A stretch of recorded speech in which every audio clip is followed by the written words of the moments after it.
இயேசு கிறிஸ்துவில் பிரியமுள்ள சகோதர சகோதரிகளே, அன்னையுடைய அன்பு பிள்ளைகளே, இயேசுவின் இனிய நாமத்தில் உங்கள் அனைவருக்கும் இனிய காலை வணக்கம். இன்று புதன்கிழமை. இன்றைய நாள் இனிய நாளாக ஆஸ்வதிக்கப்பட்ட நாளாக அமையட்டும். நீங்க எல்லாரும் நல்லா இருக்கணும். ஆம் பிரியமான சகோதர சகோதரிகளே, ஜெபிப்பது எப்படி?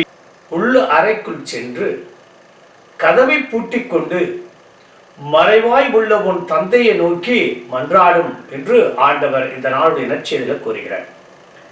பிரியமான சகோதர சகோதரிகளே, மதங்களில் கன்ஃபியூசியஸ் மதத்தை தவிர அத்தனை மதங்களும் நோன்புடைய மகிமையையும் நோன்புடைய முக்கியத்துவத்தையும் மற்றும் அதனுடைய பலன்களையும் தெளிவாக கூறுகின்றது என்றால் அது மிகையாகாது. இதோ நோன்பின் வழியாக உடல் உள்ள ஆன்மா பலன் பெறுகிறது என்றால் அது மிகையாகாது. நோம்பினால் மாரடைப்பு கூட தடுக்க முடியுமாம். ஏனென்றால் நோம்பினால் கொழுப்பு சத்து குறைந்து போகுமாம்.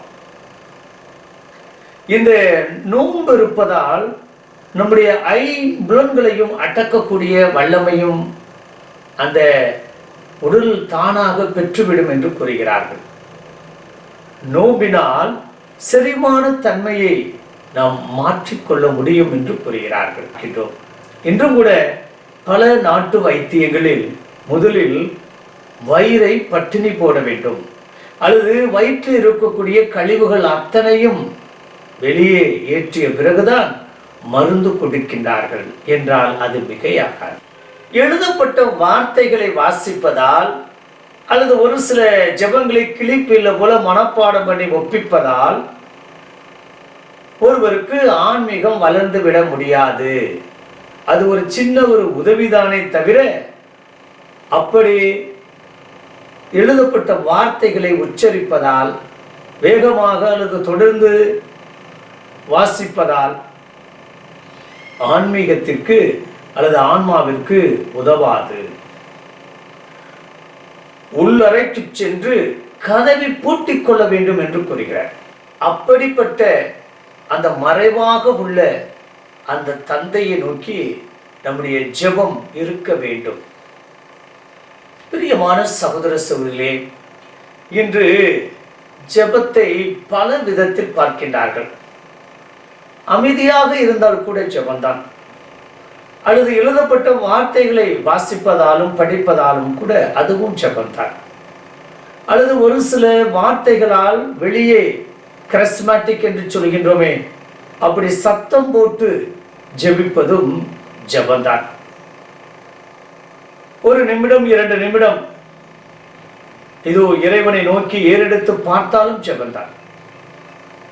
இப்படித்தான் ஒரு பெரியவர் ஆலயத்திற்குள் சென்று அரை மணி நேரம் அமர்ந்து நற்கருணை பேழையை பார்த்து கொண்டே இருப்பாராம். அவர் பார்த்து கொண்டே இருப்பார், அவ்வளவுதான். எந்த ஒரு வார்த்தையும் பேசுவதில்லை, எந்த ஒரு வார்த்தையும் சொல்லுவதும் இல்லை, அல்லது எந்த ஒரு வார்த்தையும் அவர் மந்திரமாக பாடுவதும் இல்லை. அமைதியாக அமர்ந்திருப்பார். அரை மணி நேரம் கழித்து மீண்டும் வீட்டுக்கு சென்று விடுவார்.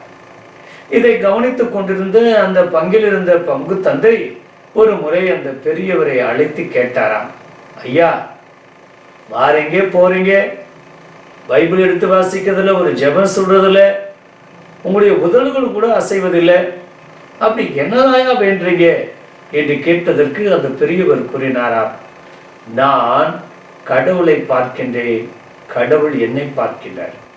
கடவுள் என்னை பார்க்கிறார், நான் அவரை பார்க்கிறேன், அவ்வளவுதான். பிரியமான சகோதர சகோதரிகளே, மறைவாக உள்ள தந்தை நம்மை பார்க்கின்றார். அந்த மறைவாக இருக்கக்கூடிய தந்தையை நாம் பார்க்கின்றோம்.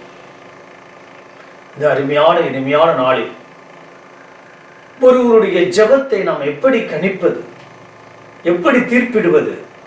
இவர் ஆன்மீகவாதி, இவர் இரக்கம் உள்ளவர், இவர் ஜெபத்திற்கு முக்கியத்துவம் கொடுப்பவர் என்பதெல்லாம் நாம் எப்படி யார் தீர்ப்பிடுவது? தீர்ப்பிடுவது முறையா?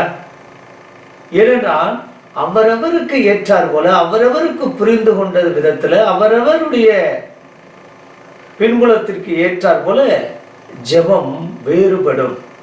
என்னுடைய ஜெபத்தை போல என்னை போல அவரும் ஜெபிக்க வேண்டும், என்னை போல அவரும் இறைவனிடம் நம்பிக்கை கொள்ள வேண்டும் என்று எந்த அளவுகோலால் அளப்பது? அருமையான இந்த நற்செய்தியின் வழியாக ஆண்டவர் உள்ளறைக்கு சென்று கதவை பூட்டி கொண்டு மறைவாக இருக்கக்கூடிய என்னுடைய தந்தையை நோக்கி ஜெபி என்று கூறுகிறார். அற்புதமான, எப்போதுமே அந்த மறைவான, அந்த கண்ணுக்கு புலப்படாத அந்த ஒரு சக்தி நமக்குள் இருக்கின்றது. அதுதான் இந்த நற்கனை ஆண்டவர், அவருடைய வல்லமை, அவருடைய ஆசீர்வாதம், அவருடைய உடனிருப்பு, அவருடைய அபரிதமான நல்ல சக்தி நம்மை நிச்சயமாக வழிநடத்தும்.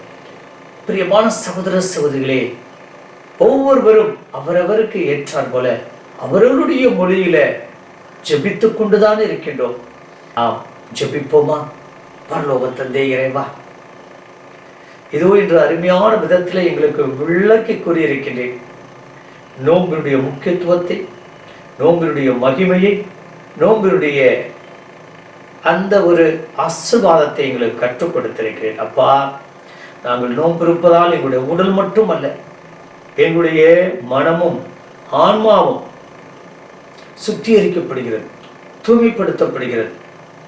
அப்படிப்பட்ட தூய்மைப்படுத்தப்பட்ட மக்களாய் என்று வாழ கிருபை தரும்படியாக எப்போதுமே நாங்கள் ஜெபிக்கின்ற போது அடுத்தவர்கள் பார்க்க வேண்டும், அடுத்தவர்கள் எங்களை புகழ வேண்டும், அடுத்தவர்கள் எங்களை பார்த்து இவன் ஒரு ஆன்மீகவாதி, இவன் சிறந்த ஒரு இதோ ஜெபிப்பவர் என்றெல்லாம் பட்டம் சுற்றுவதற்காக நாங்கள் அல்ல, மாறாக மறைவாக உள்ள உன்னை ஒவ்வொரு நாளும் மனதார நேசிக்கவும், நீ சொல்வதை கடைபிடிக்கவும், இதோ உமக்கு ஏற்ற நல்லவர்களாக வாழ கிருபை தருபடியாக நீர் என்னை பார்க்கின்றேன், நான் உன்னை பார்க்கின்றேன்.